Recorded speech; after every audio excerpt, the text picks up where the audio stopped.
இந்த இவ்வளவு காலம் லவ் பண்ணி கல்யாணம் பண்ணது எதுக்கு? அவங்க கூட இருக்கிறதுக்கு ஆமா தானே. சார். அப்புறம் அதை விட்டு வேற என்னமோ ஒண்ணு பண்ணிட்டு இருக்கீங்களே. சார் அவங்களே நினைச்சிட்டு இருந்தா நம்ம எப்படி சார் ஒர்க் பண்ண நம்ம முடியும்? நினைச்சுக்கிட்டே இருக்க சொல்ல, லீவை போட்டுட்டு பொண்டாட்டி கூட 5 நாள் இருங்கலாம் சொல்லல. இப்ப நீங்க ரொம்ப இவ்வளவு கஷ்டப்படுறீங்கல்ல, அந்த ஒரு பெரிய சக்சஸ்க்காக தானே இது பண்றீங்க. ஆமா சார். அந்த என்ன சக்சஸ் அது? இல்ல என்னோட ஜெனரேஷன்ல நான் தான் ஃபர்ஸ்ட் கிராஜுவேட். கார்ப்பரேட் லெவல்ல என்னோட கம்பெனி கொண்டு வரணும்னு சொல்லி ஒரு ஒரு யோசனை. பெரிய கார்பரேட்டா உங்க கம்பெனியை மாத்தணும். கம்பெனி அந்த இடத்துக்கு வந்துருச்சு. அப்பா கொண்டாண்டப்பா, நிறுவனத்தை அந்த இடத்துக்கு கொண்டாந்து வச்சுப்பான்னு அது டிட்டாச் ஆகி அதை கண்டுக்காம விட்டுருவீங்களா? இல்ல இன்னமும் பட்டதெல்லாம் அதை அடுத்த கட்டத்துக்கு கொண்டு போக பாப்பீங்களா? அடுத்த கட்டத்துக்கு போயிட்டே இருக்கணும்னு தானே சார் நினைப்போம். இப்போ உங்க காதல்ங்கிறது அதுவும் அதே மாதிரி தானே.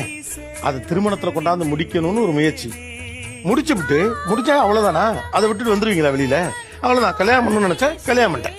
அப்ப அல்டிமேட் கோலுங்கிறது அந்த பொண்ணை கல்யாணம் பண்றது மட்டும்தானா? இல்ல வாழ்க்கையில் அடுத்த கட்டத்துக்கு குடும்பத்தையும் எடுத்துட்டு போறதா?